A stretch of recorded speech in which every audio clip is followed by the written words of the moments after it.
What's up, Porsche fanatics? Will here with Rennthusiast, my YouTube channel centering on air-cooled Porsche 911 ownership experience, and I would like to welcome you to episode 2 of What the Fook.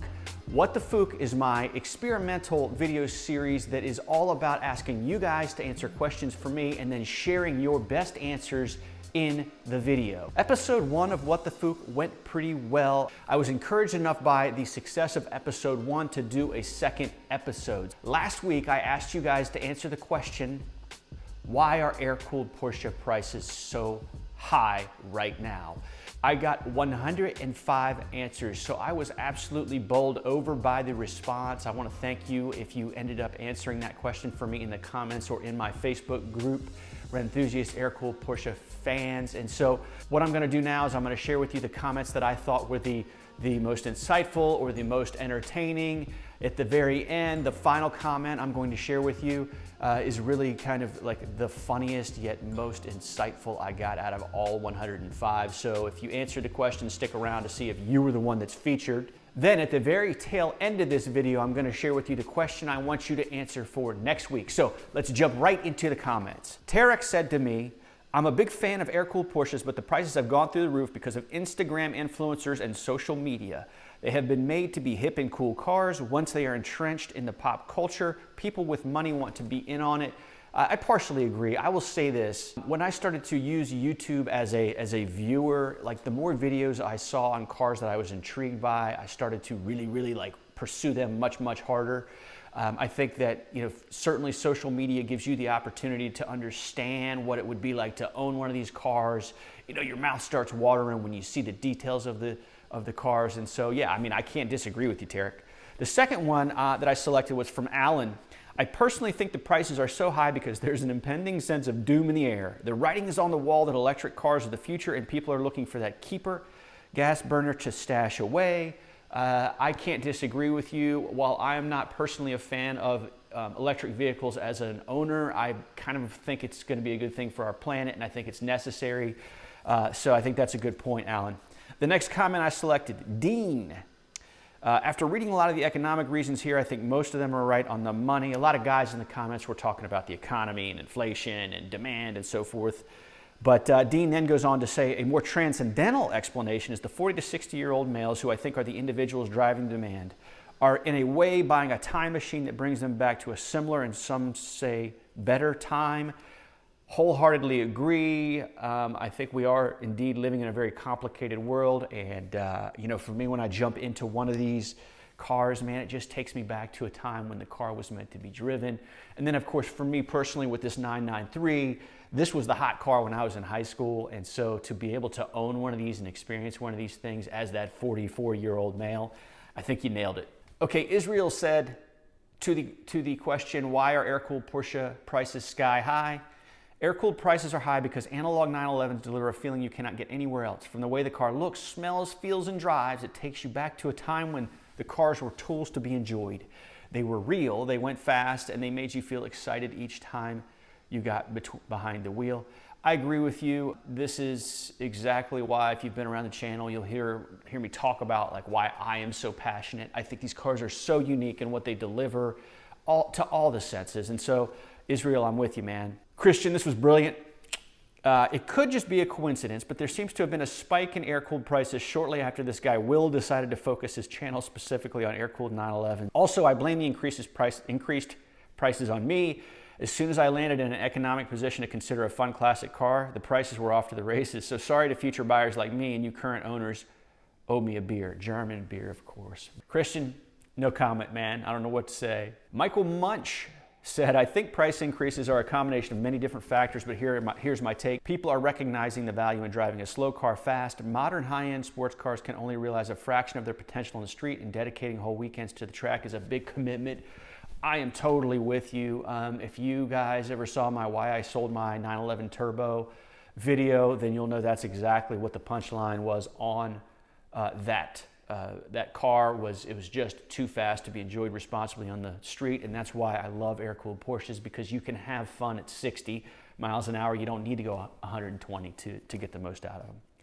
R. Witt gave me a very short, concise response. A, lack of available new inventory. I agree. B, higher price used car market in general, obviously. C, influx of new novice buyers. And then D, all of the above. I pulled this one out only because the influx of new novice buyers struck a chord with me. That's part of the reason I do some of the videos I do, is to help new air-cooled 911 buyers understand what they would be getting into if they purchase one of these cars. I think there are a lot of people who have a lot of money and they're just saying, I want an air-cooled 911, without fully thinking through like what it's going to cost them once they own it, and how important finding the right mechanic is, and all that stuff that I talk about on the channel. Okay, silver C4S. This is brilliant. I love this. And presumably this is in response to my invitation to join my Facebook group, Rennthusiast Air-Cooled Porsche Fans. But silver C4S says to me, friends don't encourage the use of Facebook, IMHO. I hear where you're coming from. I have mixed emotions about Facebook.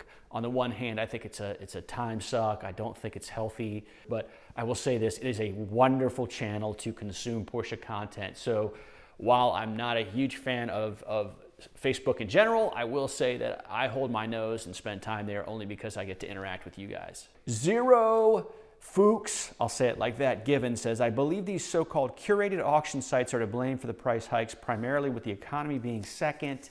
Man, you're talking about Bring a Trailer, and I'm just gonna get on my soapbox for a second. I hate Bring a Trailer. If I'm honest with you, part of it is I'm a little envious they created such a killer business model. Man, talk about genius. But on the other hand, I think BAT has definitely disrupted the collector car market. I think it does artificially drive up prices because you get a couple people in an auction and they've got a bunch of cash and the emotions are flying, and in my opinion, I've seen people way overpay for cars. Not even just because I think maybe they're speculating on it, but I think they get caught up and they don't understand that the car's not going to deliver a $120,000 ownership experience. Another reason why I cannot stand BAT is that if I hear another seller tell me, hey, I'm getting ready to put this on BAT, but if you want to buy it now, let me know.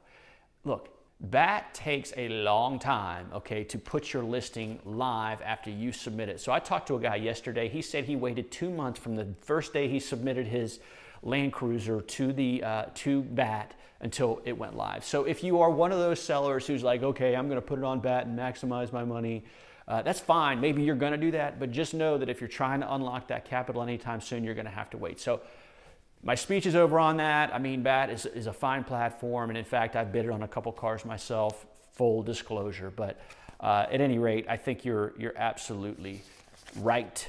Zero Fuchs Given. Romster says, I have a suspicion the market is driven up because of a desire for authentic mechanical and analog experiences. Digital is everywhere. New cars, products, and even furniture is smart these days. People 40 and up want to experience analog again, and anyone younger wants to experience it before it's impossible. What on earth is better than an air-cooled Porsche for that? Couldn't have said it better myself. Amen, brother. Thank you. Racer. Okay, man. Prices are through the roof because a couple of cool people said that these are the big deal right now. Certainly not me, because I'm not cool.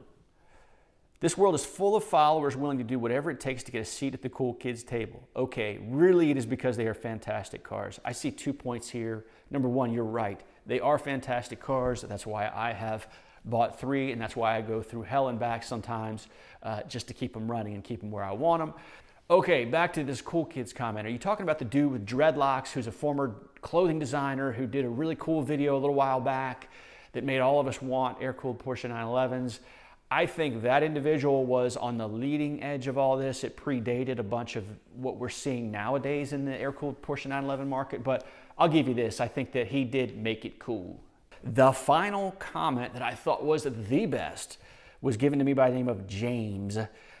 James says, I am personally responsible for driving air-cooled prices sky high. I'm so old, I don't have much runway left, and when I see a Porsche I want, I buy it. Price doesn't matter to me, but might to my kids who will take the gain or the loss after I take a dirt nap. That's brilliant. I'm almost 44 years old, and thankfully I learned a couple years ago to kind of change my perspective and live every day like it's my last as much as I can. I think life is short, and I think it's all about enjoying what you want to enjoy. So James, thank you, man. I mean, I think that's definitely, I like the humor in the comment, but I think there's a great kind of lesson to be learned there. All right, guys, thank you so much for the participation, I'm going to now give you the question for next week's video that I'd like for you to answer in the comments below. Okay, here's the question, and I really do think that your answers could be helpful to people who find this video, but I would like to hear your tips on finding a competent air-cooled Porsche 911 mechanic. I know that this is a huge hot button for people who are in the market or who are current owners. I know that a lot of really good kind of master air-cooled Porsche 911 mechanics are retiring, and so I know it's a challenge, at least in my network, to find good, solid shops to work on their air-cooled 911. So if you have any tips, please share them in the comments below and I'll reveal them next week. If you were still with me, I appreciate you spending some time with me on this video, and I hope to see you next time. I'm out of here.